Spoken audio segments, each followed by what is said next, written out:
Welcome back. I'm Alfred Lamont Weber, and we're with Raymond Keller, Venus visitor, Venus contactee, author, and we'll be joined shortly by Robert Potter, also a Venus contactee. And our working title today, because we'll be doing multiple things, is Venus and Earth's Pandemic. However, we will also be examining Raymond's new book, as I understand it. Raymond, correct me if I got any of that wrong. I was briefed by Robert. There are multiple things going on. Tell me, did I get all of that right? Yes, that's accurate. Yeah. Well, how would you like to start today? We could wait for Robert to join us. I know that he's involved in a number of things today and will be joining us. Do you want to start by talking about your new book? And then Robert can come in and we can switch to the Venus and Earth's Pandemic, the Venus viewpoint on Earth's pandemic. And then when Robert has to leave us, we can go back to your new book, because I think everybody's very interested in what a Venus visitor has to say about Venus. All right. My new book is The Vast Venus Conspiracy, and I look at the efforts of the various spacefaring nations on Earth, the United States, the former Soviet Union, Russia, Japan, and the European Union to conceal facts about the planet Venus and extraterrestrial life in general.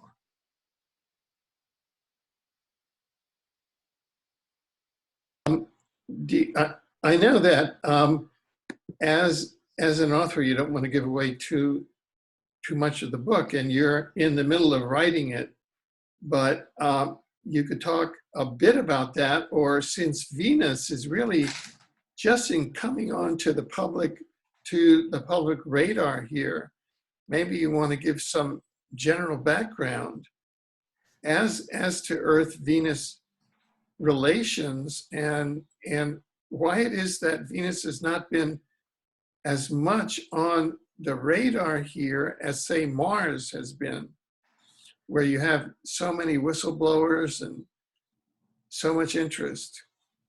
Yes, well, since Venus is the planet that's shrouded in clouds, it's been more of a mystery throughout human history, at least since telescopic observations could be made of the planets than Mars.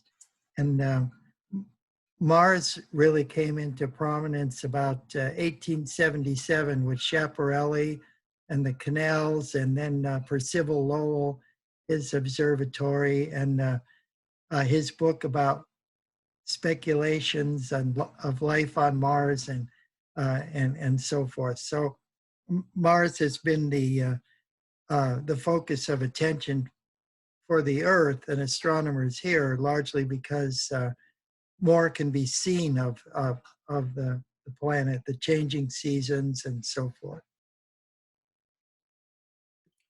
Right, and but it seems from your discoveries that the Venus agenda is actually more powerful for Earth than the Mars agenda is, because Mars seems to be more of a targeted planet, with the Mars population actually suffering more than the Earth's. Almost, they're underground. Yes, and the Venusian presence has been well documented going back into history, and that is explored in all of my Venus books. No matter what age of human history, there's always accounts and historical records leading back to Venus. Right, right.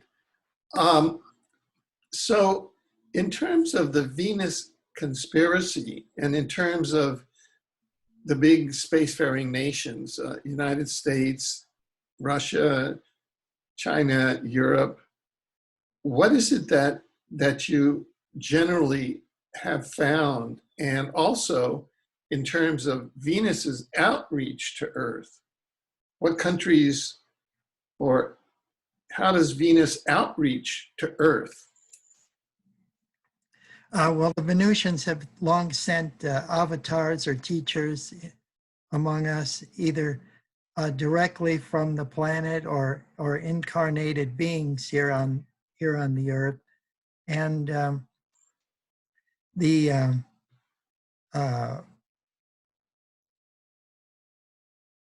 as far as the governments of the world, they've known about it, and they've monitored each other's activities quite well. Just recently, I published on Lon Strickler's phantomsandmonsters.com about the Kecksburg UFO crash in December of 1965, and trace it back to a Soviet Venus probe, and provide some documentation there about what the real mission of that probe was, and why it was so essential for the National Reconnaissance Office to get out to that site at Kecksburg and retrieve the debris from the object. Right. So it seems that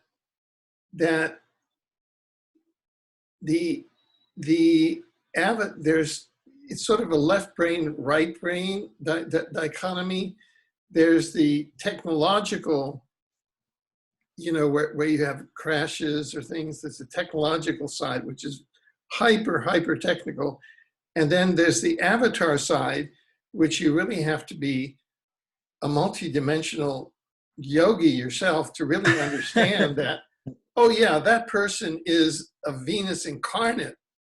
And they are, I mean, they're the most, I mean, like Vi Venus, to really understand that Vi Venus is a Venus incarnate.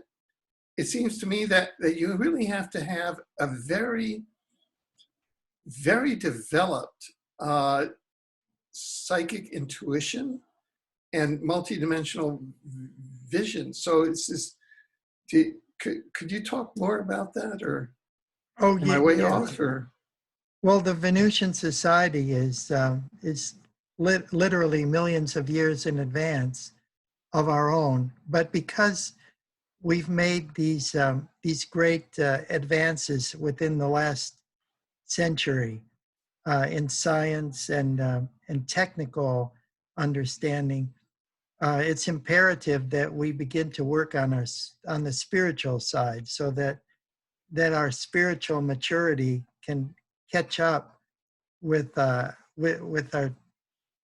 technological ability. And for this reason, flying saucers have been seen more in our skies since the late 1940s, early 1950s, and that was the key to understanding the UFO flap during that period. So it was very intense up until about 1960, when there were two programs that were taking place, one in Russia and one in the United States. In Russia, it was called E4, and that was to detonate nuclear bombs on the moon. And then in the United States, it was called Project A119. And so at this point, the Venusians kind of went underground a little bit, and began to take more of a interest in their own self-defense. Detonate nuclear weapons on the moon. What's that? I mean, the moon is an inhabited satellite. Why would the Russians want to do that? Well, in the midst of the Cold War, there was a race to not only advance their own strategic interests, but to inhibit the advances of the other. And at the time, they both had, the United States and Russia had secret space programs going on, as we know. And the thinking behind this project, Project A119, of which Dr. Carl Sagan was an integral part of, was to make the moon uninhabitable so that it couldn't be used as a base by the, as a launch site by the Russians against us. And so I explain this in detail in my book, The Rockets to Venus, Final Countdown, Rockets to Venus, and even greater detail from the Venusian perspective in as far as their own bases on the moon and the moon base Clarion on the dark side of the moon, to you know, to present that information. And so there's actual documentation from Project A119. It's not a figment of any imagination. It was real. All the scientists who worked on the project and their contributions to it. And fortunately, that when President Kennedy came into office, that he had enough common sense to dash that program right away. Well, if Carl Sagan was a scientific advisor to a program to nuke the moon to make it uninhabitable, it seems that he wasn't much of an ethical scientist.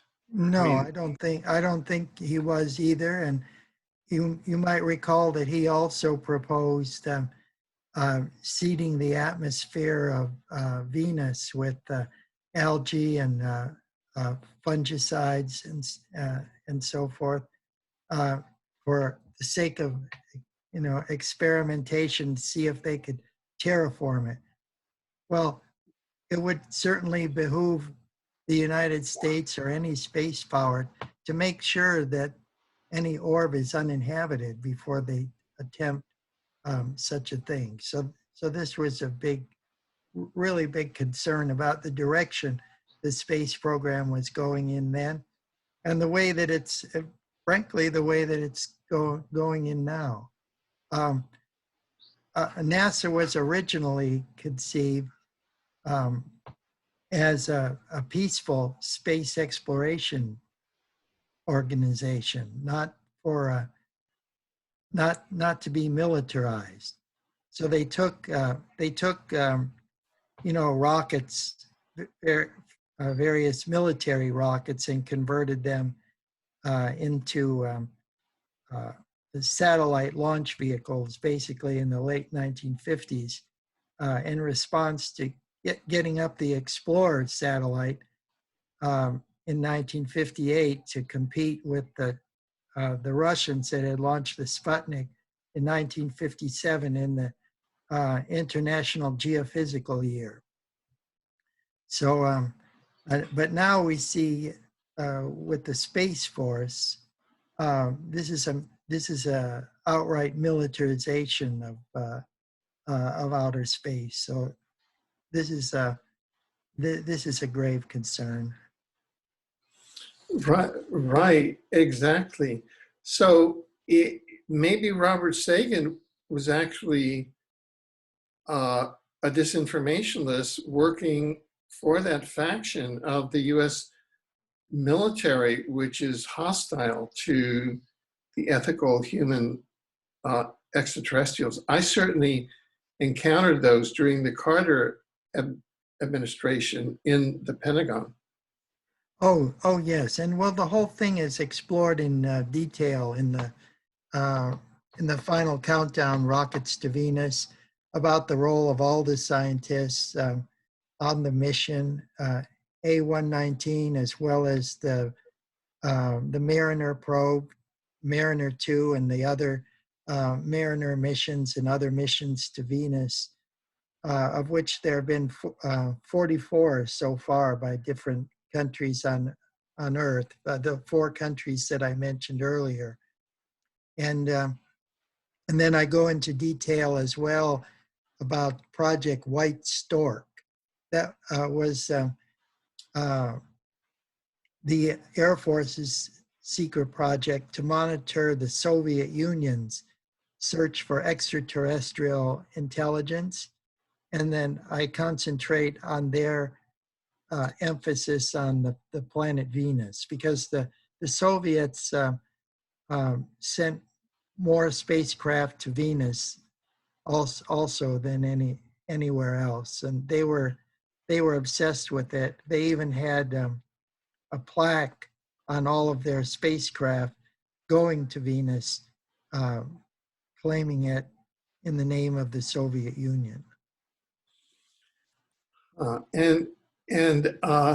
So did the Soviet Union announce that they had discovered extraterrestrials on Venus, or did they announce that they had made any liaison with extraterrestrials?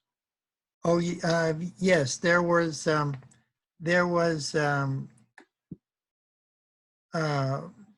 statements made by numerous scientists in the Soviet Academy of Sciences about life on Venus, which are in the book, and about and they're all documented as to where they came from, and the scientific data behind those statements and observations.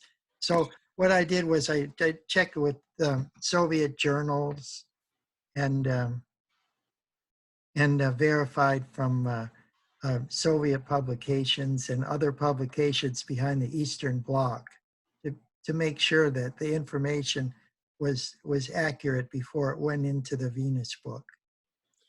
So actually then, the Cold War might in some sense be reframed as a war between 2 Earth factions, one of which was sort of acknowledging life on Venus, and perhaps pro-Venus, and the other was either didn't know that there was life on Venus or was trying to cover it up.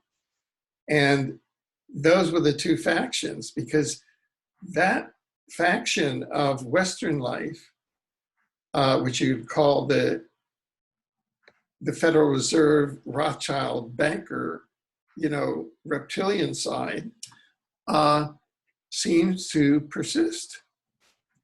Is that, am I communicating, or? I think you're onto something there.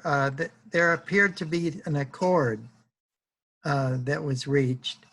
I can't confirm it, but it's all indications are that there was some kind of accord reached that the Soviets could have Venus and the United States could have Mars. So this was an open, not open, but it was a sub rosa accord that the US would have Mars and the Russians would have Venus. Could you talk more about that? Sure. There was a debate in the Soviet Union about the direction that they should go. This was in the early 1960s to the mid 1960s. And there were some like Tikhov and others, Soviet scientists, that were arguing for Mars. And they even had a research station in Siberia where they replicated conditions that they thought they would find on Mars, and they were doing research there. And then they had a faction led by Zhukov, another Russian scientist, and Khrushchev about Venus. And then my book shows how the Venus faction won out over the over the Mars faction. It takes up like about 2 chapters. It's pretty technical, but Yeah, yeah. This is your new book. well, the new book isn't. No. I mean, when you say that your book shows that the Venus faction won over the Mars faction in the Soviet Union, is that your new book that shows that, or a book that's already out there? Oh yes, that's that was the second book.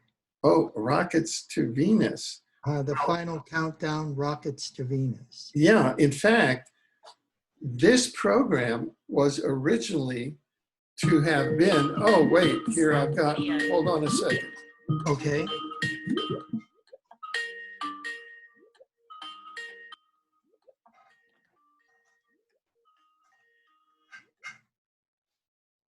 Robert, we're on the air with Raymond. Robert? Where's the Skype Zoom link? It's there. I just sent it to you in your Skype chat. Oh, you mean in the Raymond Skype chat, not in your private Skype chat? Yeah, Raymond and Robert. Okay, I'll do that. Okay, I'll go there. Yeah, or I can just, yeah. Sorry, that was just technical difficulties getting Robert in. Now because this program was originally going to be with regard to that book, Rockets to Venus. And then what occurred is that the Earth pandemic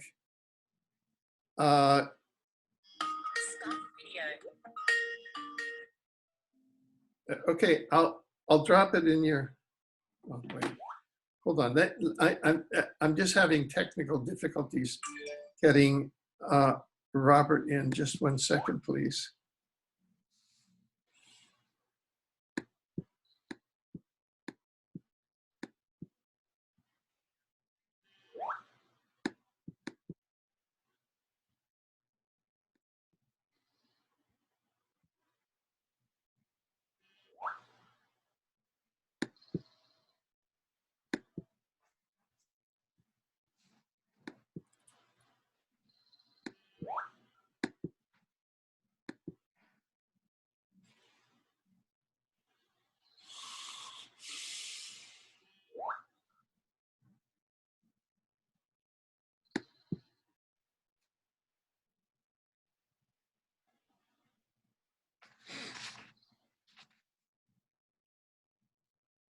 Hello?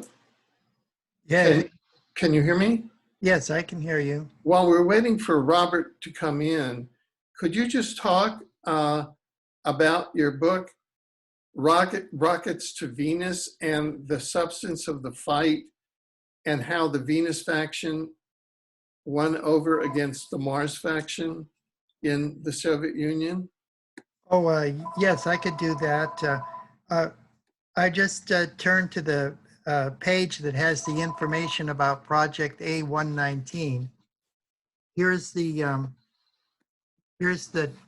title page of the document right there from the Air Force files, and I'll just read this one part, this one couple paragraphs here to explain the background of Project A119 that we were talking about initially.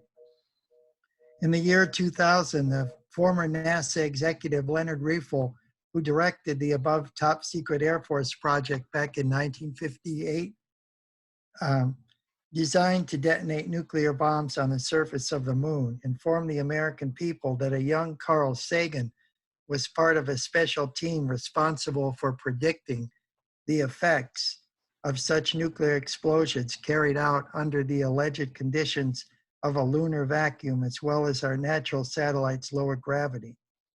Sagan was also supposed to evaluate this project's scientific value and present his report directly to Rifle.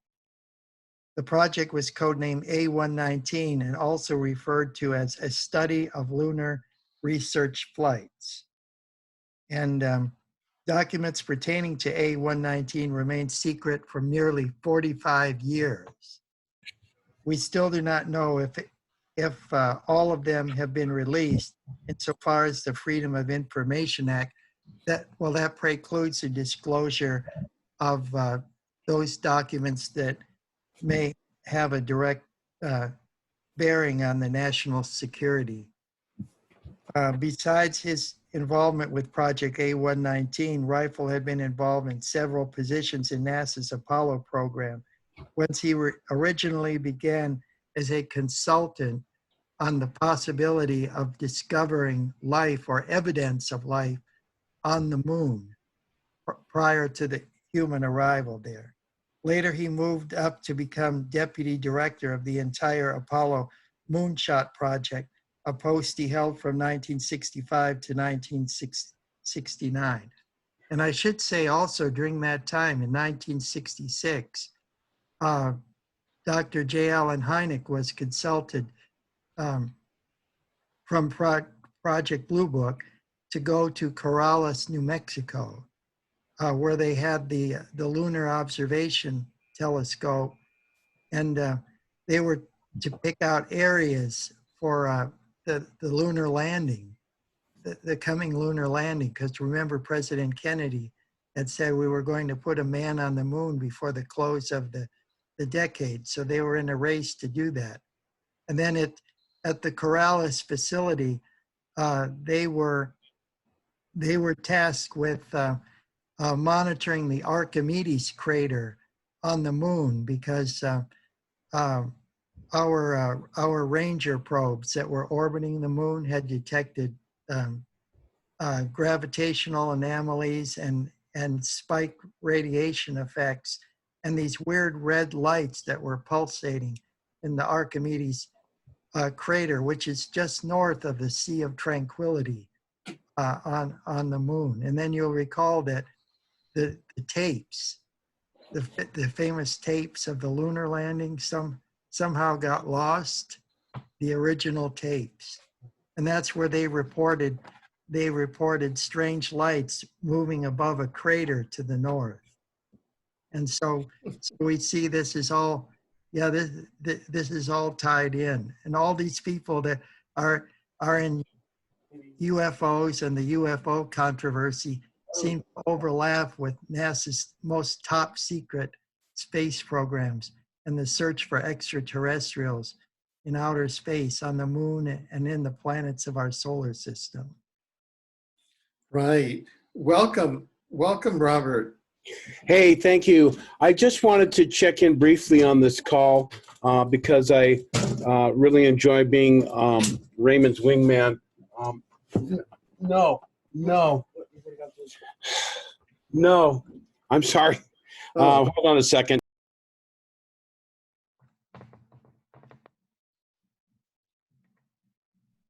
I'm sorry. We're moving some stuff here. So I'm only checking in for a short time. And so anyway, just a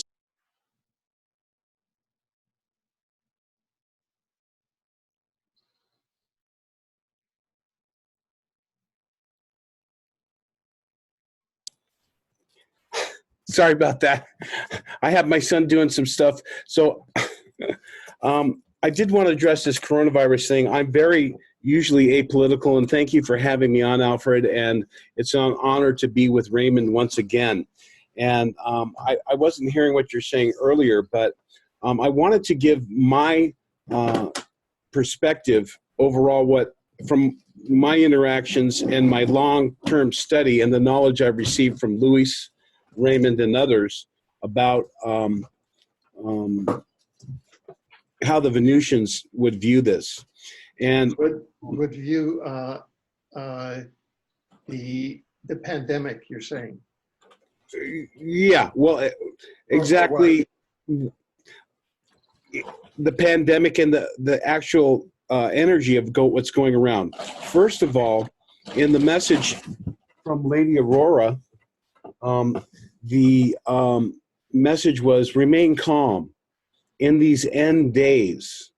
Now, in Louis Martin's books, in his channelings, he said in 2017, and I read this channeling, and I don't think I can find it in any time soon, but they said this is going to be a very chaotic year. Last year in September, they said most definitely that the equinoxes and the solstice of this year will be very, a lot of things will be happening around these times. So this is kind of known. It's a part of our free will. And one of the main focuses that I have learned a lot from Raymond on this is that it's how we deal with things in our emotions and thinking. It's how we react, because we think that reality is happening around us. And in the spiritual view and in understanding of the holographic nature of the all that is, in my understanding, it's the inside, it's how you are reacting. There could be chaos around you in flames. You could be in a dungeon, and you can make this a holy space. It is your own adherence to the divine principles of honesty, loyalty, perseverance, justice, continence, equanimity, courage, temperance, faith, charity, and I forget the other ones, but these are the things that we want to go, oh, I can't do that. I'm desperate. I need to violate someone else's space and become a thief. But if we refrain from that and see the long-term virtue and adhering to the thing, the universe will respond. So all of the people that are in such deep fear right now, use this time. And I spoke to Louis from South America, the gentleman who's going to be at my conference, who has been to Venus, who's been to Ganymede, been to Venus, I think, twice. He's been to the inner earth in the interior government, and very spiritual. He doesn't deal with anything political, but he did say this was anticipated, and this is a time of communion. This is a time for us to reflect, to study, to learn, go on the internet. There's a lot of pandemonium, and it can be disturbing, but think positively. Try to hold an outcome of abundance and prosperity.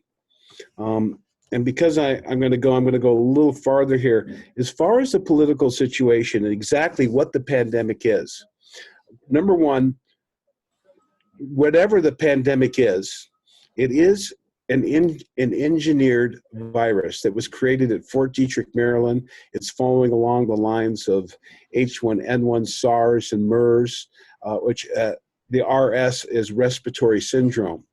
So however it got there, who's ever responsible, there is an agenda.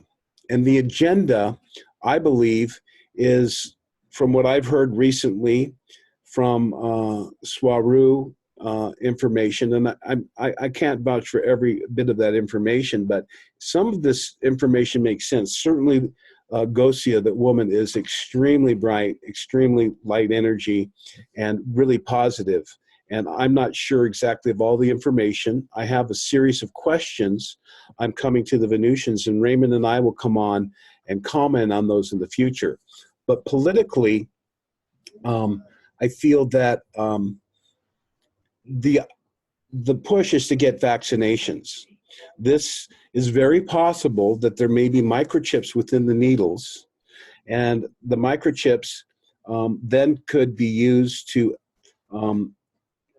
possibly be attenuated by the 5G that is pushing very hard. There's a lot of information on the internet showing and the education that people need to understand is the attenuation that you are an electrochemical community of cells. You have electricity and you have magnetism, and things can affect you. And although our souls are eternal, and we are a kind of a machine, a program that can be programmed. And so this programming, and we can't affect our feelings. Our feelings can be affected by electrical fields, and this is known. And for those of us who are aware of this spiritual battle, as the Venusians call it, it's the reptilian genetics and the influences that are taking place on the planet. Not all reptilians are bad. There's many beautiful reptilian races, but there's a certain level that have sought to control and dominate and to abuse the planet. And we do it ourselves. There's systems that create that. So we have to rise above this electrical programming, but when it's so heavy against us, it's very difficult and it causes a lot of problems for us. So the broad view of this is that we will come out of this in the end. And I'm gonna step away here for a little bit. I may come back on, but Raymond has had some time travel experiences on Venus where he looked into the timetable. This is a whole show in itself, but I'm going to paraphrase and I'm going to listen. I'm going to turn off my video, but Raymond can tell you, and I asked him for some of the future stuff, and as the Venusians had told us, the axial flip that will most likely cause a very a lot of earth changes. That's hundreds of years in our future. We will not see that. And magnetic or a pole shift can take place more frequently, but is not an axial flip. And in the future forays, he said in the year about 2600 or 2700, the coastline of California is changed. I mean, I don't know about the timelines and how this works, but it's a very strong possibility that that's going to happen. Now, I wanted to say one other thing. So in the long term, the view is that humanity does survive. Even if we have a pandemic and there is a lot of death, and hopefully we can change this, and hopefully things we can come out of the end. And I'm not saying that it's not going to be a difficult situation. From what I've understood from other sources is that the Pleiadians and the Venusians, and I'm going to just say, Raymond, you know our friend that came to the Conscious Life Expo that was in our room? Oh, yes. The Venusian. He has confirmed to me that the Pleiadians and the Venusians are working with the positive military on a limited basis, whether the military knows it or not. They are working behind the scenes and most likely removing actual non-human reptilian entities. I'm not talking about human genetics. We all have some reptilian in our genetics, but they're doing surgical strikes to remove the 800-pound gorilla to level the battlefield, so to speak, between a very homicidal, genocidal, reptilian agenda to depopulate the planet and put us under complete enslavement. There is another section we call the white hats in the military. And these guys are tired of the wars, and the intention is to take out the pedophilia, the deep state, the dendrochrome, the very disturbing aspect of the corruption on our planet that involves human trafficking to other worlds and murder and wars and genetic altering. This group, the positive group, wants to remove them. And there's a lot of evidence that Trump is is part of this camp. Now, I'm not going to say everything's going to be rosy if the good guys win, because there may be still the pandemic. There may be a need for quarantine or limiting control. There may be more restrictions than ever for a time. But I believe that in the end, things are going to get better.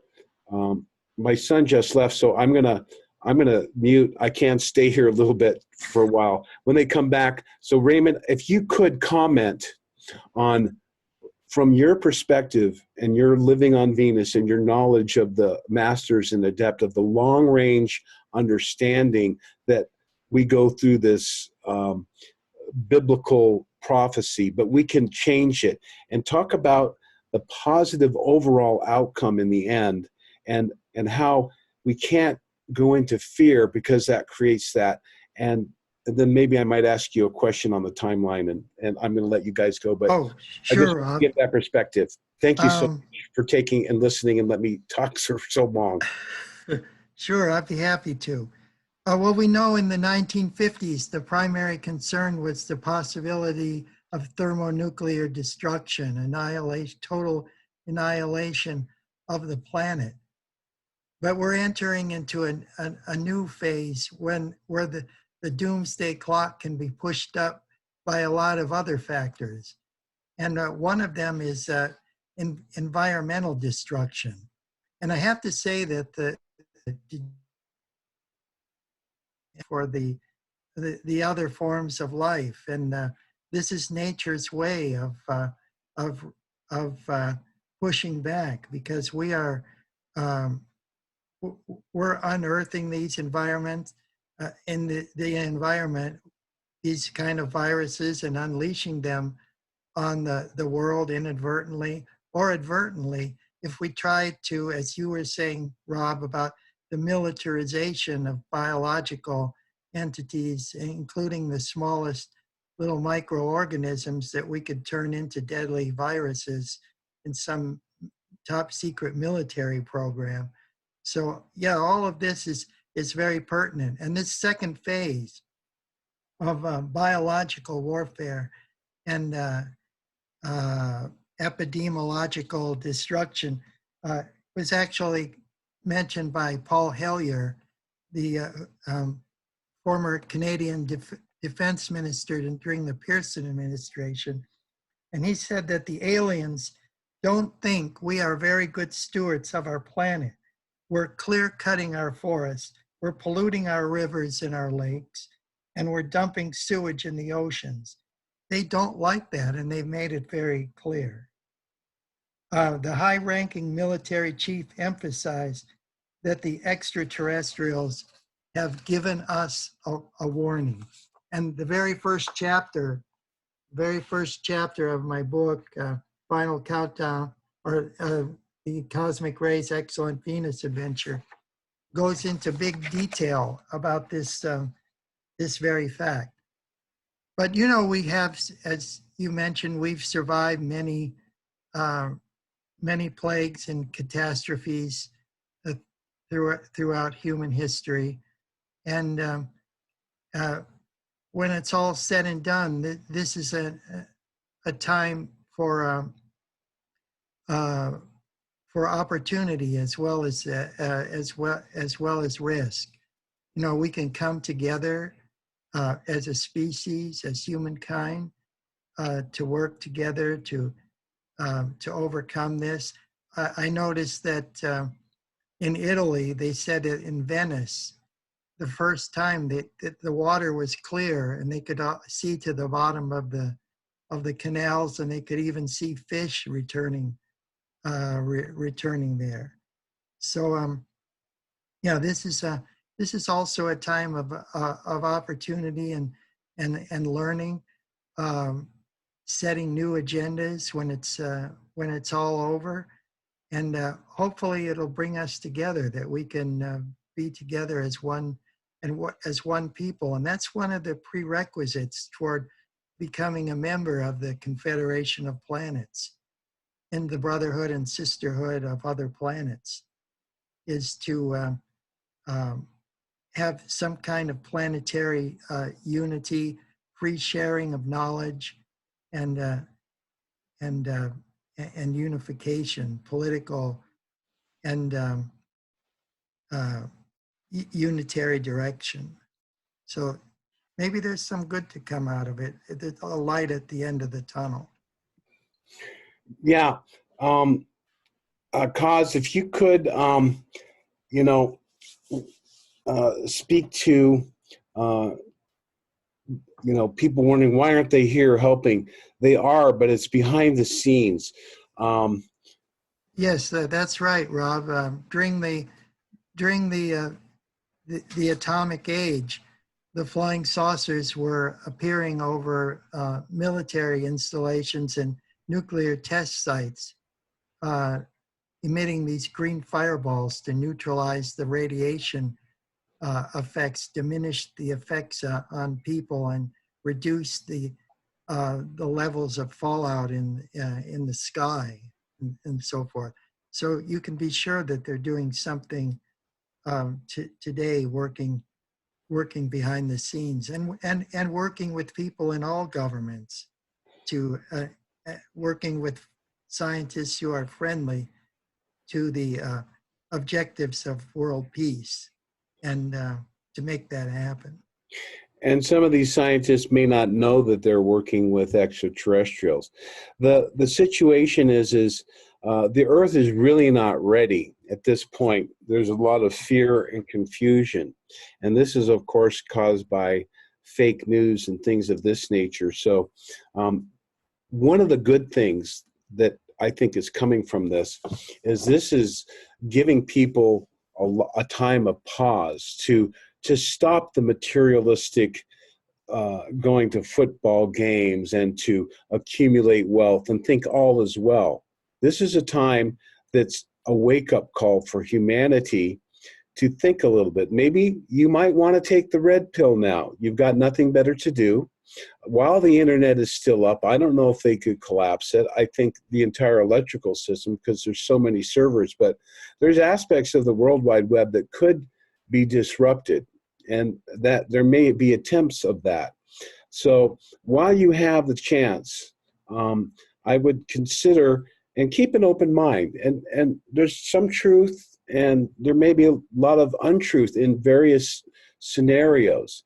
The internet is blowing up with theories, and I believe that from the understanding, I'm going to recommend people look to the New News Network interview with Dr. Shiva. He invented email. He's running for either a Senate or a Congress seat in Massachusetts, and his brilliant hour and 40-minute interview basically reveals a lot of the deep state, and people do not become polarized between Republican and Democrat. There's, criminality on both sides. So we have to try to look for the commonality and the unity. The fake news is trying to divide us. They're trying to keep us in fear so that our frequency cannot generate the love and the brotherhood and the unity. I've seen people reacting very oddly in supermarkets, shouting at each other, "Stay away from me." And, there's just so much fear. But there could be problems with the food lines being disrupted. Raymond, can you talk a little bit about what you think sociologically,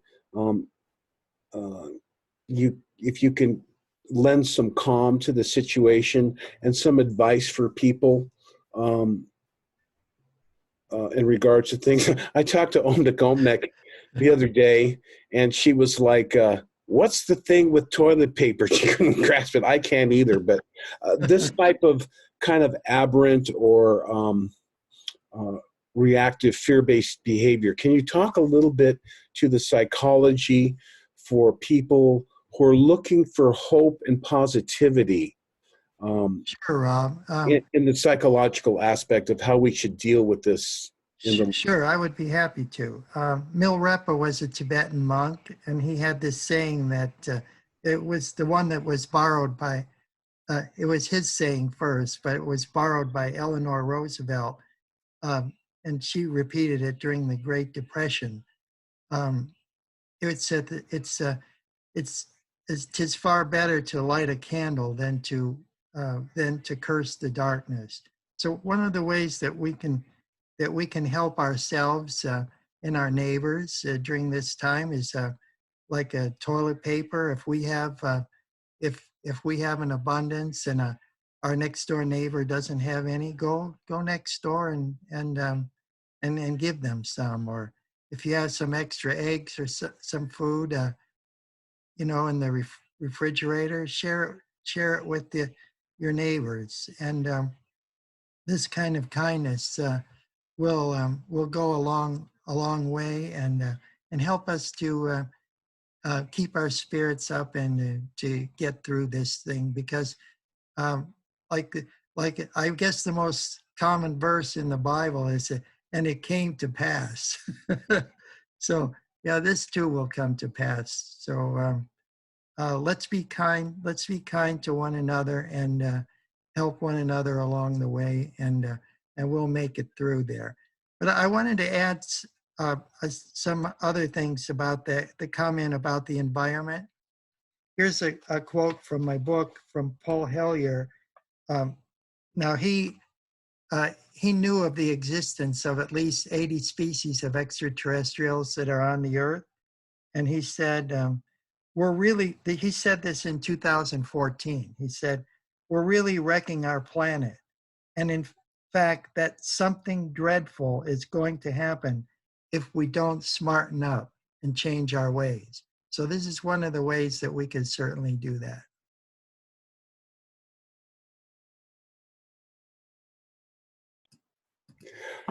Well, the other thing that, I wanted to kind of put out there for people in regards to this is that on the soul level, if there does turn out to be a lot of deaths, although it seems it's a very nasty flu, if it is as deadly as it could be, one of the interesting technological things that is being revealed is that 5G also attacks the respiratory system. So there's a double whammy here. If the 5G is implemented as through the satellites of Elon Musk, 1,200 satellites, to allegedly give us good internet, it's really about connecting a smart network that can monitor your every move. Everyone knows that when you purchase something, all of a sudden you get all these ads on Facebook and in your phone. Oh, you're near a certain store. You like to buy these things. They're on sale right now. So this is a kind of social monitoring. The social credit system that's existing in China really seems convenient, but in the wrong hands can be quite nefarious. So, if there are a lot of deaths, your soul goes on. And, I thought, boy, I wouldn't mind a car accident. I would like to come back after things are settled down. That's not why I came here. And, I kind of mentioned that to the Venusians, and they were like, don't do that. Savor every moment, rejoice in life, and there's much to learn. So, don't despair. Don't have hope, and don't think negatively. Think that we as a people on the planet can overcome this negativity. We can overcome this imposing system that's programming our biology, because within us is the mighty presence and the eternal nature of God. And it's this divine spiritual aspect of awakening that is really taking place. What on the outside, it's really just testing your interior spiritual metal, so to speak. So, there may be loss and there may be tremendous challenges, but if we can remove some of these hostile forces with the high technology, with the help of these benevolent extraterrestrials, them are just dealing with, you know, uh, you know, kind of obnoxious humans who do have technology, but the negative forces who are working behind the scenes, and the good guys are working behind the scenes. The good guys want to step back and let us be alone and see how we develop. They want to nurture us if we can achieve a certain level of ending wars, of peace, distribution of resources, and stop polluting our nature and our genetically altered foods. All of this is a plan. And we have to wake up that there is a plan. We have to wake up that this is going on. And this is not a cause to go out and kill everyone who's involved, but we need to, the extraterrestrials like to remove the bad guys and then sit back and let us work it out. And if we continue to fight and to cause civil wars and to polarize amongst ourselves, they will allow that. They will stop nuclear weapons because that affects them and life in the solar system. They will. I don't believe that there have ever been any fear of cobalt, which are the Earth-based terms for strangler, top-the bombs, or strange quarks. I know that the reptilians have wanted that, but I don't believe that the higher dimensionals of the extraterrestrials it's never really been a threat. And I don't believe it's going to happen whatsoever. But that's just my opinion. I don't know the future. But I would say that if we can change our thinking and reorient ourselves to do unto others and to have compassion for the feelings of some of these people who've just been in this world system and they've never learned how to turn within. And all they want to do is accumulate money, billions and billions of dollars. Who needs $100 billion? And I'm going to leave this one little thing here because Raymond shared with me yesterday. It's just brilliant. And it really made sense because, I was saying, how can we transition to the universal economic system? We can't, because our culture is not in that level of harmony or of group compassion. We don't recognize that we're all one and that what we do to others, we do to ourselves. That will come with time. But Raymond said, Lady Columba, and for those of you who follow my information on my website, you could search Two Women from Venus Visit Cosmic Ray. You can see her picture. She's a blonde woman who lived on Earth in 1902. We spoke about this in a previous interview. And in 1995, at the age of 93, she was translated to Venus and became young again. And for 95, 2005, for 25 years now, she's been a dual citizen, so to speak. And Raymond's told me of some of her trainings and stuff. I won't go into some of it. But she had told Raymond, or maybe it's in the book, and he might read that for us, because I just want to give a couple hints of this amazing new book that's coming out. You can, of course, get all the other books that you see behind Raymond there on Amazon, highly recommended.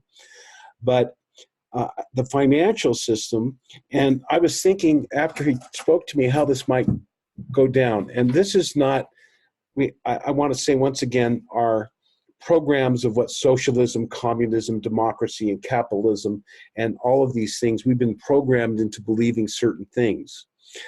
Communism is nothing more in China as it exists, and in Russia as it exists, was nothing more than a totalitarian dictatorship.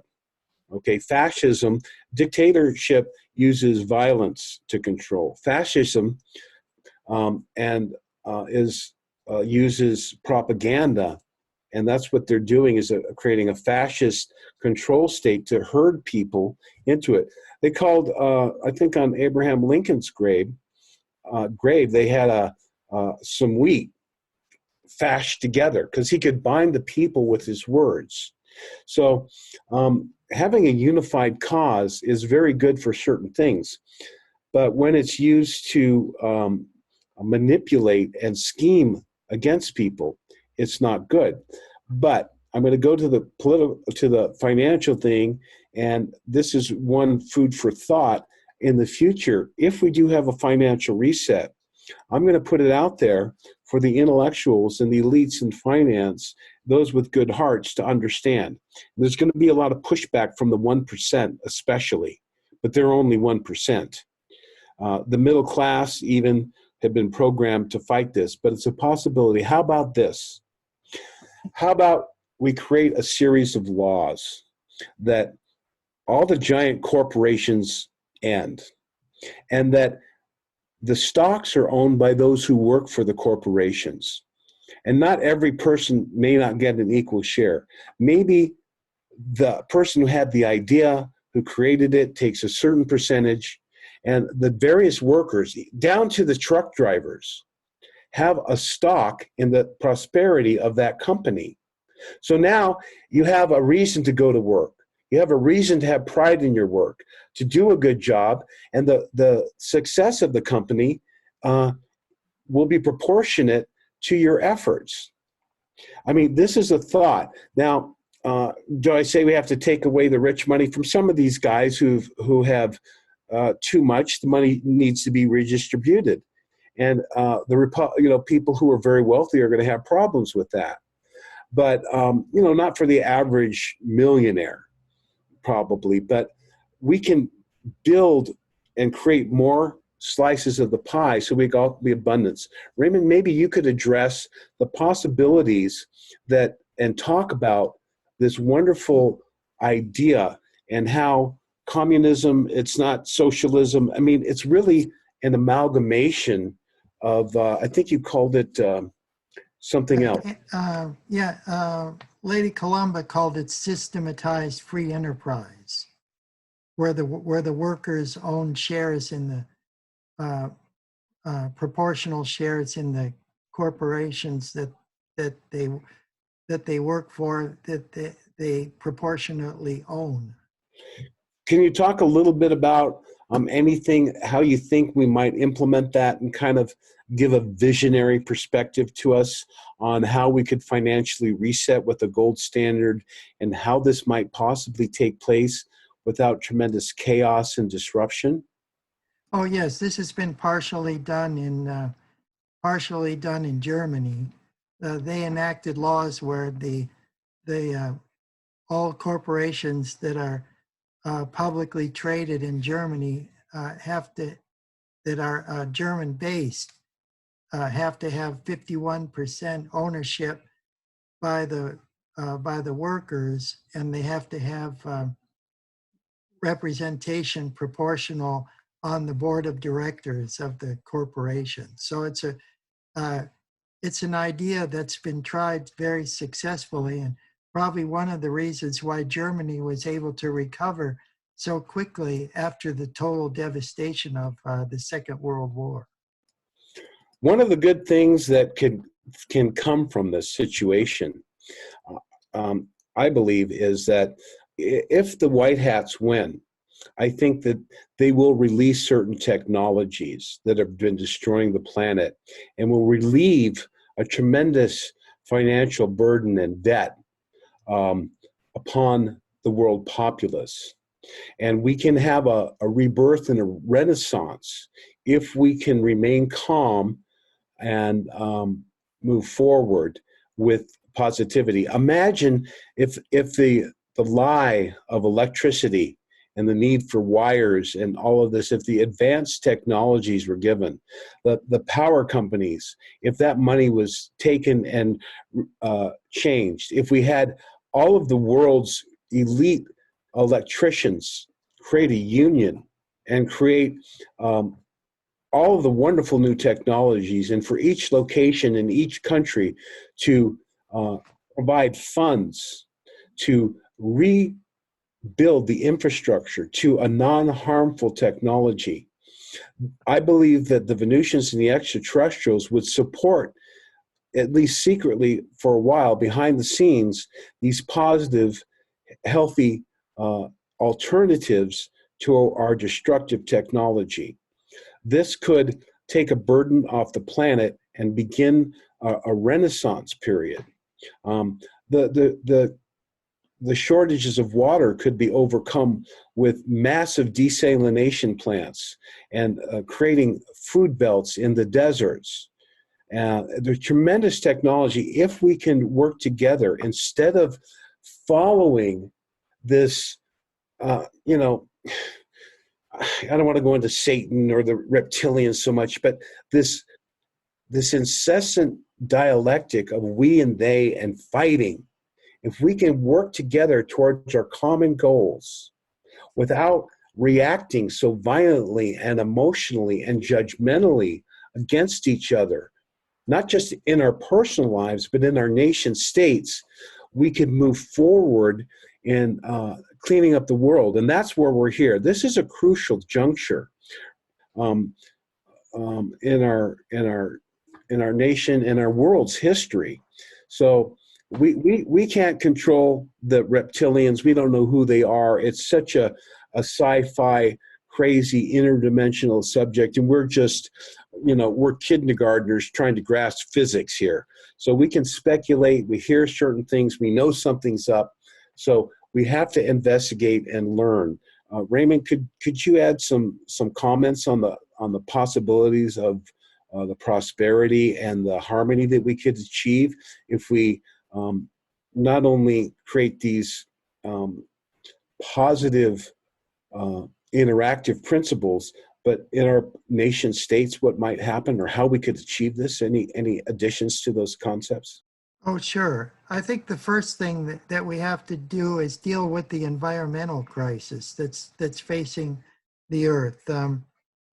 I think that Paul Hellyer is a prophet, and a lot of the things that he said as early as 2014 have a lot to do with the situation today, especially with the coronavirus.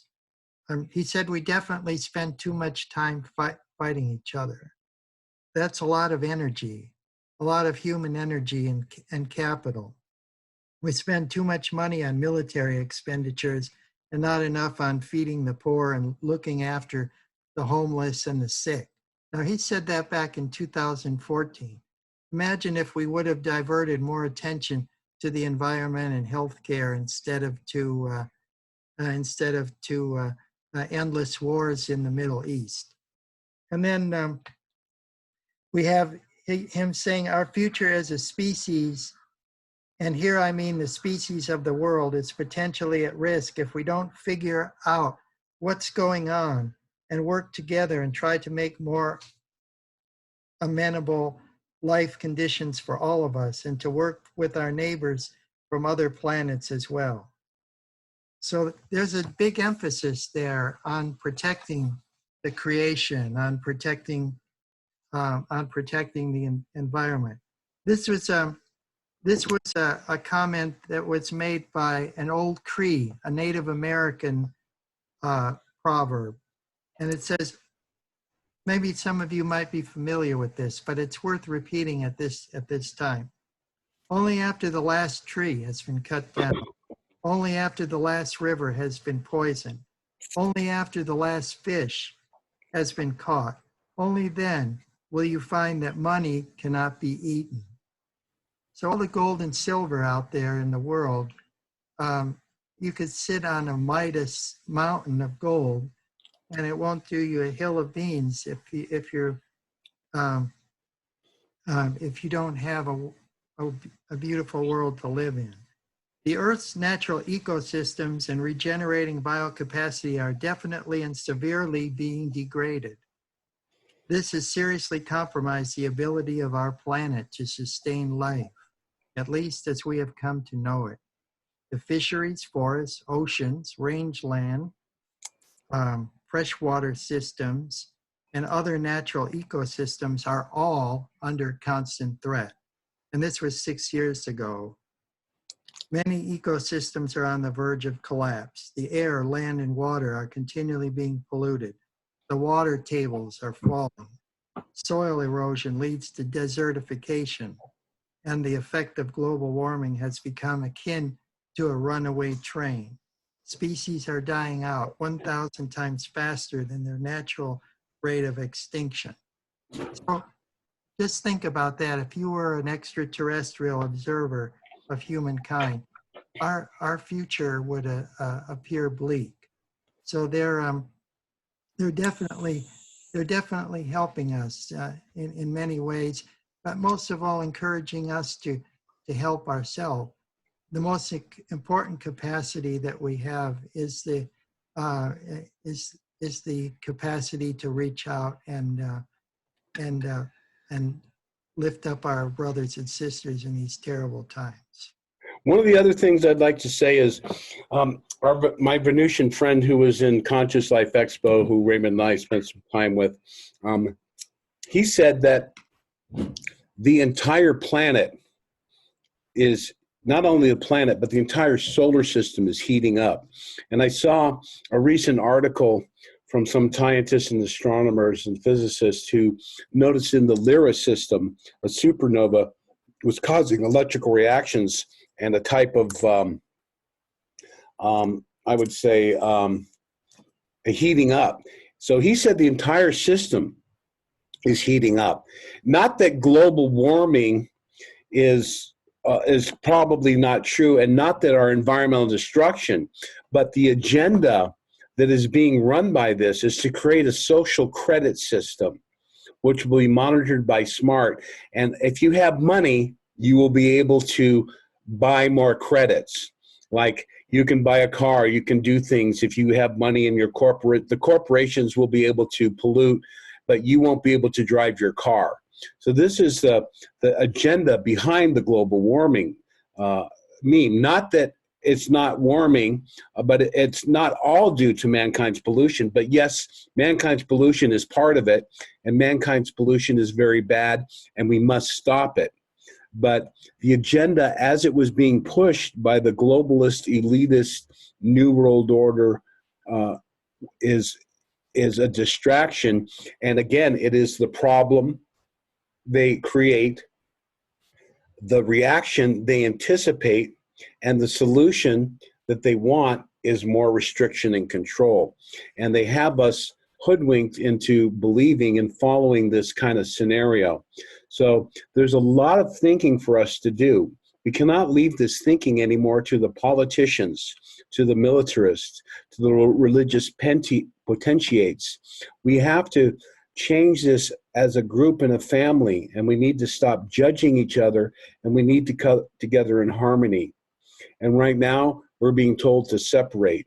And so, and I'm not going to say it's absolutely good or absolutely bad, but whatever it is, there is an agenda. And I'm grateful for the Trump situation if they are working in a positive level on this. So I'm going to have to go now, but I want to give my love and thanks to you guys for having me on and let me share this. And there's my son Jasper just for a moment. Raymond, you'll meet him another time. Thank you for having me on, Alfred. You've been very kind, and thank you,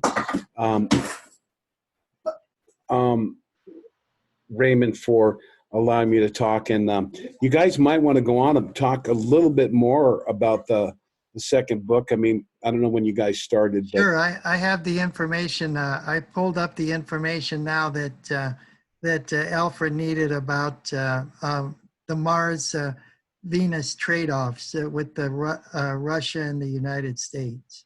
Okay, I'm going to mute and turn my camera off. I'm going to say thank you all. And if you folks go to my website, Prepare for Change, my website, thepromiserevealed.com. We are having a conference this summer.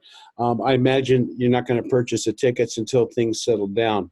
But I have something called Prepare for Change under Truth References, and I talk about this stuff in 2013. I predicted all of this. So I think if you'll be open-minded with your brothers and sisters, we're going to get through this. And it may not be pretty, but have faith and hold to your spiritual practices and raise your vibration. And this is through developing your third eye and through raising your awareness and not falling into a materialistic mindset, but looking at the longer spiritual perspective. Thank you both so very much. I'm going to listen, but I won't talk. Okay. Yeah. And thank you, Robert. We do want to continue with this Venus series of programs because Earth needs to catch up with Venus, and we Earthlings need an education, need to catch up with Venus awareness of our neighbor. So thank you. And maybe Raymond can give read a little bit, a snippet of the amazing new book he's almost finished editing. It'll be out by the time of my conference, we hope. It's incredible. I'll give you some highlights. Federation meetings on Venus in 1950, and lots of stuff. Raymond can decide what he wants to share with you. Great. Okay. Well, Raymond, please continue with we're looking at Russia, the Soviet Union, and how this all ends up with sort of a partition with the U.S. taking an interest in Mars or an accord, and Russia in Venus. But over to you. Yes, Alfred, thank you. When we look at the archives of White Stork, which was the Air Force monitoring of the Soviet Union search for extraterrestrial life, we go back to the early 1960s to this big debate between the Mars and the Venus factions. So back in the USSR, the most famous proponent for life on Mars was the Belarusian astronomer Gavril A. Tikhov. And he was based out of the Pulkovo Observatory, where he acquired an outstanding reputation for his work on the planet Mars, going back to 1909, when Mars was in close opposition to the Earth. Tikhov studied the red planet through filters and proved the existence of snow near its polar caps and clouds in the atmosphere. This was a difficult feat because from the Pulkovo site, Mars was positioned low on the horizon at the time. But it goes into big detail about his transfer to Alma-Ata and the Kazakh observatory there, and all his work on this is based on reports from the Air Force Foreign Technology Division sector of astrobotany. And they reported to Project White Stork about all these advances. And then it says here that Shlikovsky recognized the red planet as very, very optimistically as possibly being the abode of an advanced civilization. And then to settle this dispute, it came down to the Soviets sending a spy into the space program. So this is on page 97 of the Final Countdown, Rockets to Venus, about the Soviet spy. It was never the case that the Soviets did not give Mars a chance to reveal its secrets. As early as 10 October and 14 October 1960, spacecraft designed for Mars flybys were launched, only to blow up before ever getting beyond the Earth's atmosphere. The same sorry results occurred on 24 October 1962 with the arrival of the next Mars window and yet another launch mishap. In an attempt to settle the question about life on Mars once and for all, on 1 November 1962, the Soviets launched their force probe to the red planet, aptly called Mars 1. Unfortunately, the ambitious endeavor resulted in a total failure. Communications with Mars 1 were lost when it was about 191,000 kilometers out from its intended destination. The probe presumably continued to sail past Mars at this point, whence it most likely went into an orbit eternal orbit around the sun. So the Soviet engineers were puzzled. They had launched a much heavier, capable, and expensive spacecraft to Mars. This is the Mars 1 on the Molniya rocket right there. And this time it made it beyond the atmospheric envelope and was well on its way to the mysterious red planet. Its design was based upon traditional aircraft flight testing practice. In other words, the engineers learned from the previous 3 launches and made the appropriate adjustment. The Mars 1 was an automatic interplanetary station launched on the optimum vehicle for such a mission, the sturdy Molniya rocket. Had the probe successfully arrived at Mars, it would have accomplished a flyby at a programmed distance at about 11,000 kilometers. It was designed to image the surface and send back data on cosmic radiation, micrometeorite impacts, Mars magnetic field, radiation environment, atmosphere, and so forth. But anyway, I go through page after page to detail the Soviets' failures at finding out about Mars, and they send a spy to Pasadena Jet Propulsion Laboratory.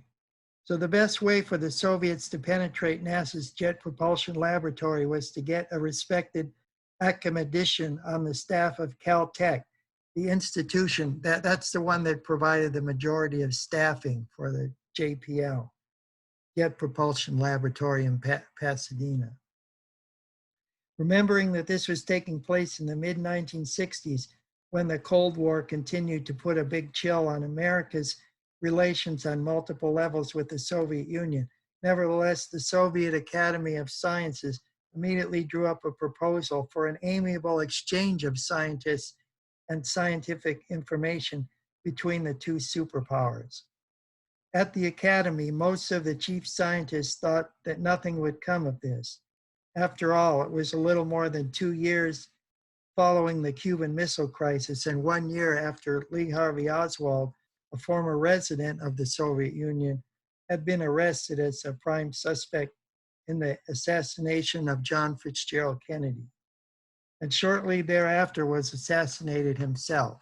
Essentially, this deal was that we in the United States might refer to as a Hail Mary pass. Surprisingly, however, the Americans took the bait. As part of this exchange in the areas of planetary research, this is important here, the United States sent the then assistant professor of astronomy from Harvard University, Dr. Carl Sagan, to the Soviet Union.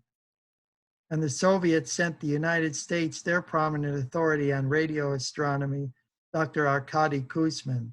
In the USSR, Sagan worked with Dr. Iosif S. Shlikovsky in researching the possibilities for the emergence of extraterrestrial life in the universe at large, based on the use of radio astronomy for suspected deep space sources.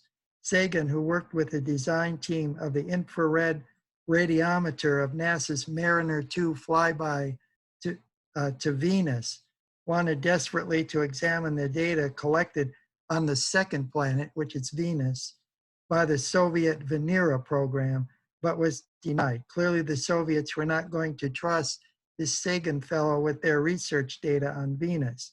The Soviet intelligence branch, the KGB, had conducted an extensive investigative background check on Sagan. They discovered that he was a true Trojan horse. Definitely a man not to be trusted with such important state secrets. But then I go on and talk about the infiltration of the Soviet agent into the JPL, and he discovers that while there's definitely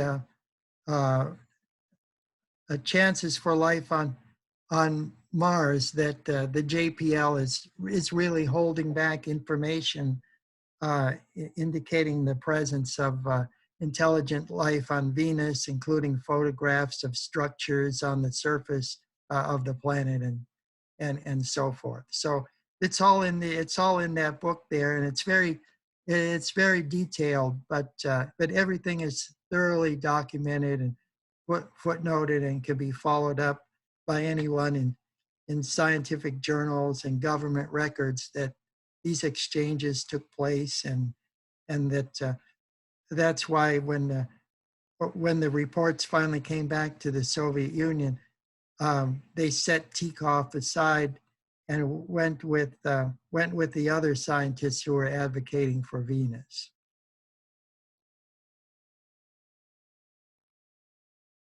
Right, and I wonder whether you have any information if we could call Venus counterintelligence, or if the Venetian presence on Earth would be monitoring this, monitoring Earth governments who really want to get to know more about Venus. Because of course, one of the first things that we learned here with you is that there are no Earth bases on Venus, and that's not the case on Mars. I mean, Mars almost could be called an Earth colony. During the previous administration, it was known that Richard B. Cheney was the CEO of the Mars Colony Corporation. And he is straight. He was a classmate of mine at Yale, but he's straight colony and a war criminal. He was involved in 9/11.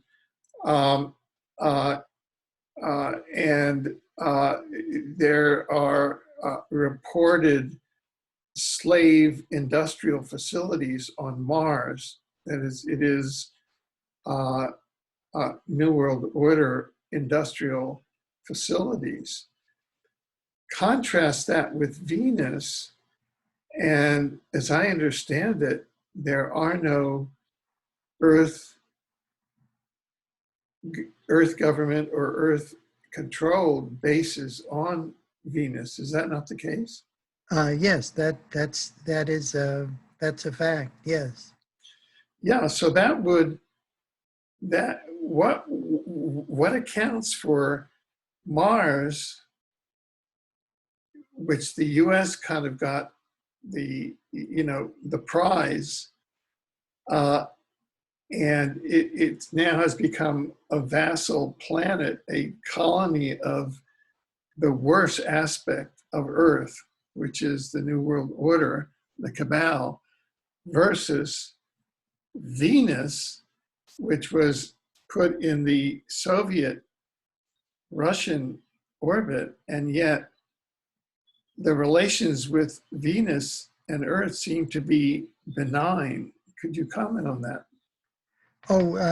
Yes. Well, realizing that the Earth is moving out into outer space, the various space powers,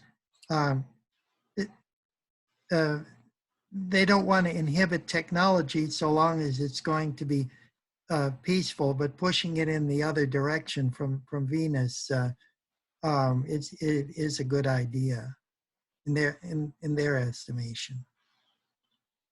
Yeah, I didn't quite understand that. If so long as that they attempt no landing or attempt no hostility against Venus, then they could be free to explore other areas of the solar system.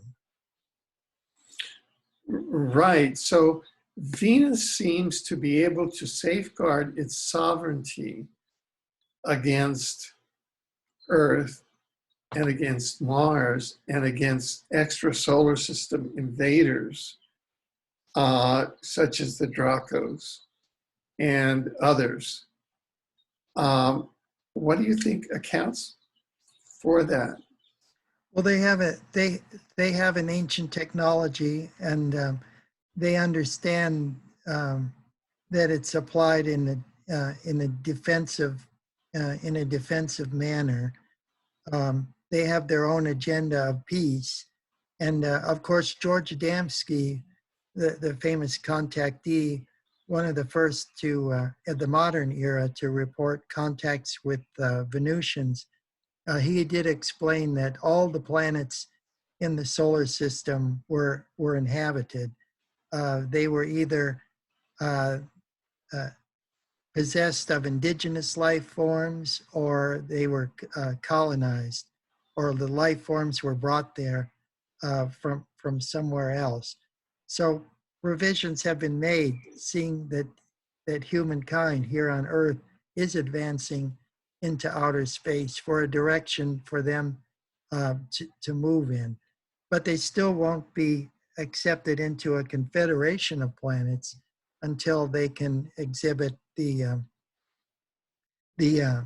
abilities to come together beyond petty nationalisms, and to develop a planetary grid for energy sharing, and several other important criteria to disarm with nuclear weapons, and to limit certain kinds of experimentation that could significantly alter the fabric of the universe. I'm talking about like in Switzerland at the Hadron Collider, and the plans to develop a similar one down in Texas.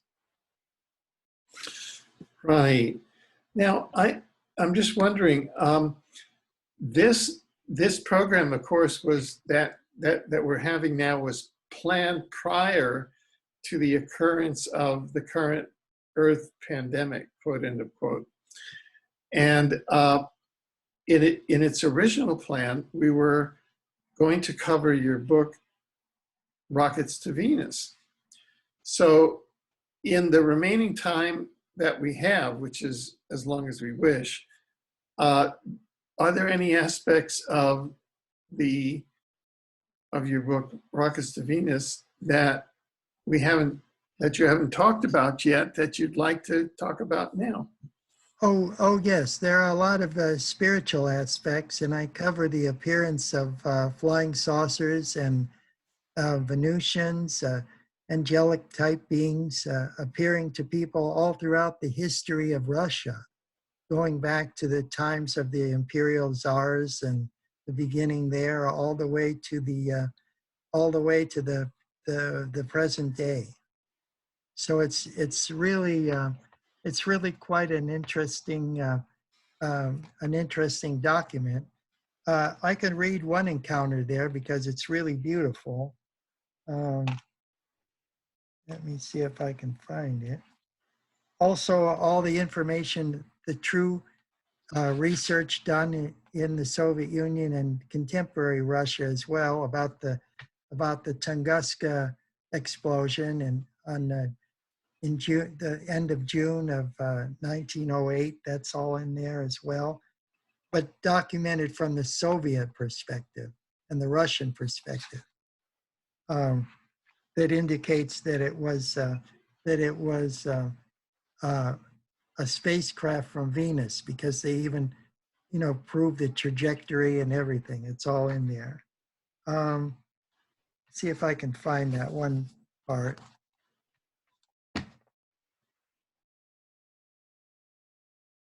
Okay. Yeah, this is called The Healer from Dimension X. Besides, so here's the subject of UFOs is very popular in Russia, and even today it's a very hot topic. They sponsored Paul Hellyer to come there for Russian TV to interview him, where he broke all the revelations about Area 51 and the 80 species of ETs on Earth and everything. But here's the section on the healer from Dimension X.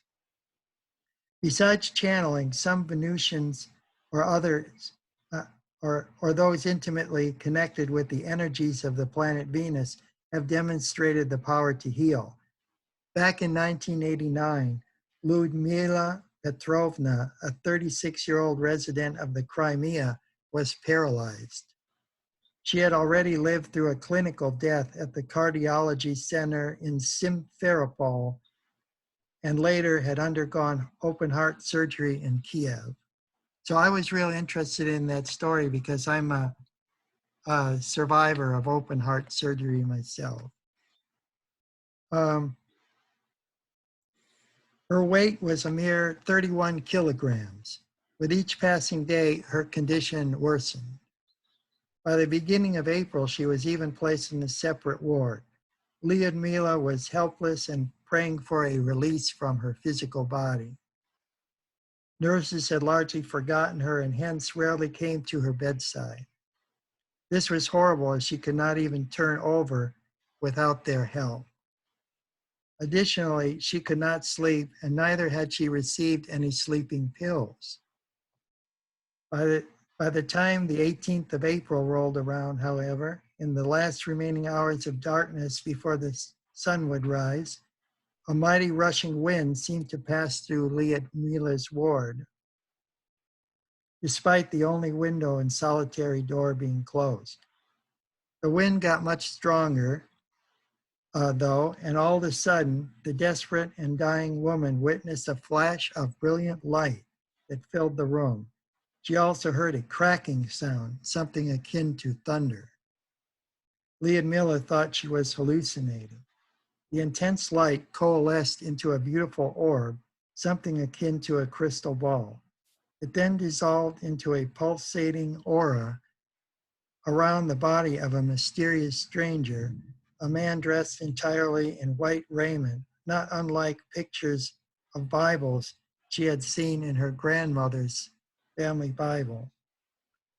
His eyes were the clearest blue, mixed with specks of sparkling gray, and these seemed to be radiating light. "Who are you? Where are you? Where are you from?" asked Lyudmila. "We are from Dimension X. You might know it better as paradise," replied the stranger. Lyudmila was puzzled. "You said we, but I only see you." The wise man explained, "You are encompassed about by many friends, but it is not your time, Lyudmila. When your time comes, you will see them all. They are always with you and know you very well." "I'm not afraid now, sir. I know that you are a holy one sent from God to answer my prayers. I believe you are real, and I'm putting my faith in you with all my heart. Are you Jesus or one of his angels?" "No, my dear Lyudmila, I am not Jesus, but I am one of his messengers and one of his friends. We went through a painful ordeal together many centuries ago by the reckoning of your time. But be not afraid, my child, you will be able to walk again." Lyudmila's soft eyes were swollen with tears of joy. The divine messenger and his friends had chosen to answer her prayers, to visit her even when the nurses had not done so. So they quit long time ago, giving up on her. Oh, what a joyous day for Lyudmila. I believe you, I surely do. I offer many thanks to you all and to Jesus Christ, our God and King. The visible angel reached into his tunic and brought forth a simple wooden cross fashioned after the manner of the Russian Orthodox Church. Lyudmila made a sign of the cross and repeated a prayer she had oft heard in the Friday worship service. In the midst between two thieves was your cross, found as the balanced beam of righteousness. For while one was led down to hell by the burden of his blaspheming, the other was lightened of his sins unto the knowledge of things divine, the knowledge of things divine. O Christ God, all glory to you. The angelic apostle declared to Lyudmila, "Flesh and bones has not revealed this to you, my sister, but Jesus Christ who rules in the celestial realms." With that, he pressed the cross against Lyudmila's lips, whereupon she gently kissed it.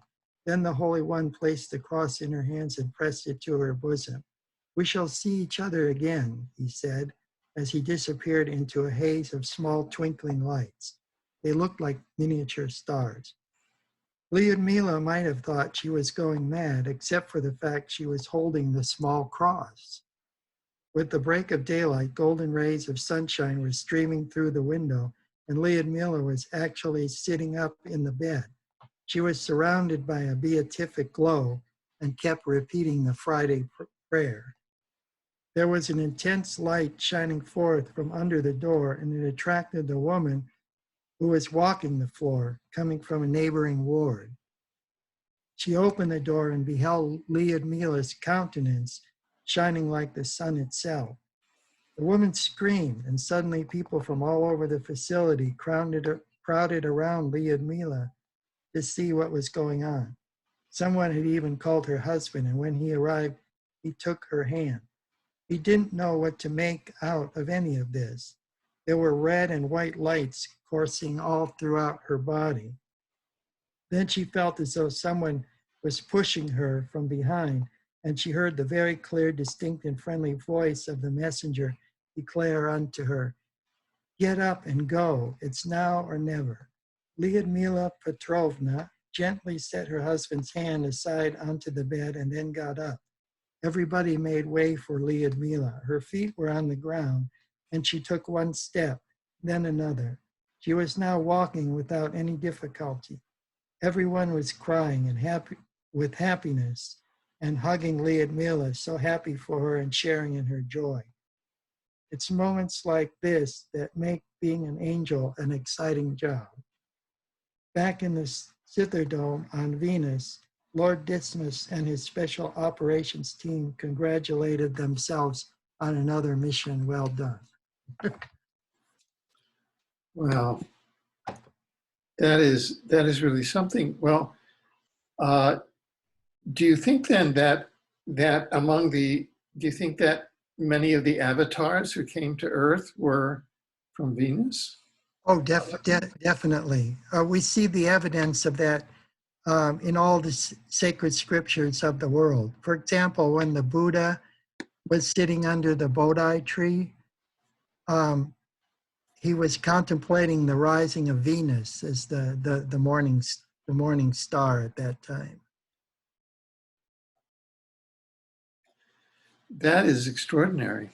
And then, of course, Jesus himself in the Bible and in the last chapter of the Bible, I think it's Revelation, is it 22:16 maybe?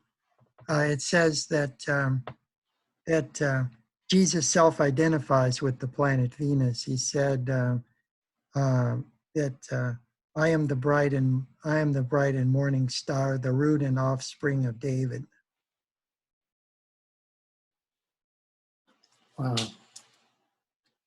Then we see on the Islamic the Islamic crescent and star.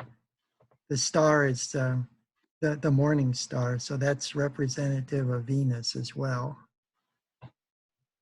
We see this connection with Venus to all the world's religions. In Judaism, Venus is known, in the Kabbalah, Venus is known as Noga, and when it's in the month of Tishrei, which would be Libra, the sign of Libra in the zodiac, then it's representative of the time for cosmic awakening and greater understanding, greater spiritual understanding and manifestations. All kinds of paranormal manifestations will happen during that time. So our Venusian connection and Venus agenda to help in Earth's upliftment, we're extremely fortunate and blessed. Oh yes, throughout all my books, I document encounters. There's another encounter in that chapter with a woman who channels messages from Venus in Russia, and then another gentleman, a farmer, a Russian farmer who is taken to Venus. He's outside his he's outside his home, a farm home, and he's taken aboard a Venusian scout ship onto a mothership, taken to Venus, where he works as a consultant in an agricultural station there on Venus for about 6 months. And then everybody is looking for him initially for 5 days. And then even though he's on Venus for 6 months, an entire 6 months, when he comes back to Earth, it's only 5 days later. And yeah, his story is in there as well. And it's all documented from articles in the Soviet newspapers or Russian newspapers. Right. Well, it's starting to come up to the 2-hour mark. And is there anything that you had wanted to bring up that you haven't had a chance to? Oh, yeah, yes. As far as Rob wanted me to read that quote from from Lady Columba about the transitionary economic system. So I'll try and find that here. It'll just Good.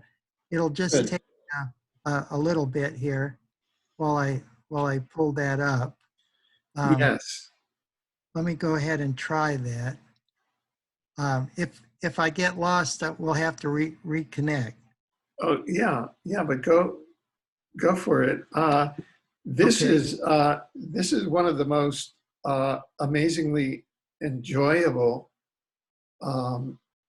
series of programs, and enlightening to really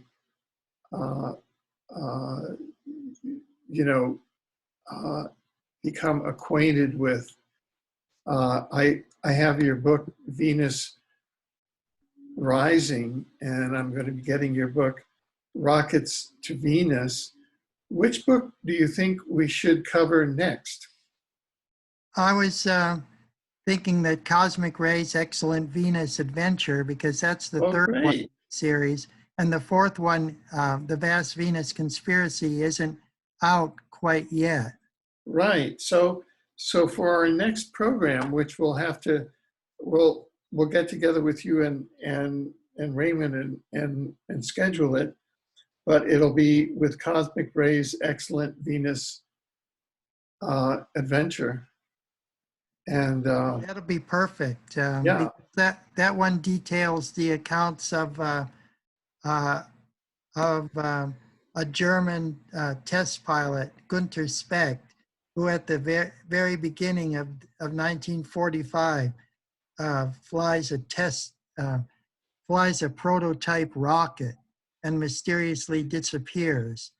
And his whole story is in that book, as well as my own, about experiences with Venusians. So that might make a great 2-hour episode, 1 hour for maybe for each one. excellent. Okay, I'm in the book right now, and I'm looking for the. Well, you know what we can do is, why don't we start off our next program with your reading that passage? Okay, that would be yes, that would be fine, and because it's all on the computer, so I have to scroll. Yeah, no, sure. I understand. Because I'm still in the process of writing that one. Sure. But, So I really want to honor and thank you and thank Robert for your extraordinary mission and courage and fortunate circumstances in having visited Venus and in carrying out the extraordinary scholarship and dedication. And I'm so impressed with your scholarship. It really impresses me how rigorous and how in-depth It is, and I just want to honor that. Well, And thank you, Alfred. I wanted to make sure that before I think that my precautions in taking sure that it was presented in a thoroughly documented manner was due to the direction I was guided in life to become a historian and to become a teacher, because I had to develop all these disciplines through writing my doctoral dissertation at West Virginia University. And so these books only came after I developed those skills. Unfortunately, they were late in life. Otherwise, I could have done it sooner. But I'm grateful for the opportunity to better have done it, better late than never, and to be getting this information out now when it's especially so crucial for people to get a new way to think outside the box. excellent, excellent. Well, thank you, and thank Robert, and we look forward to our next program. Thank you. Thank you so much, Alfred. God bless you mightily. Great.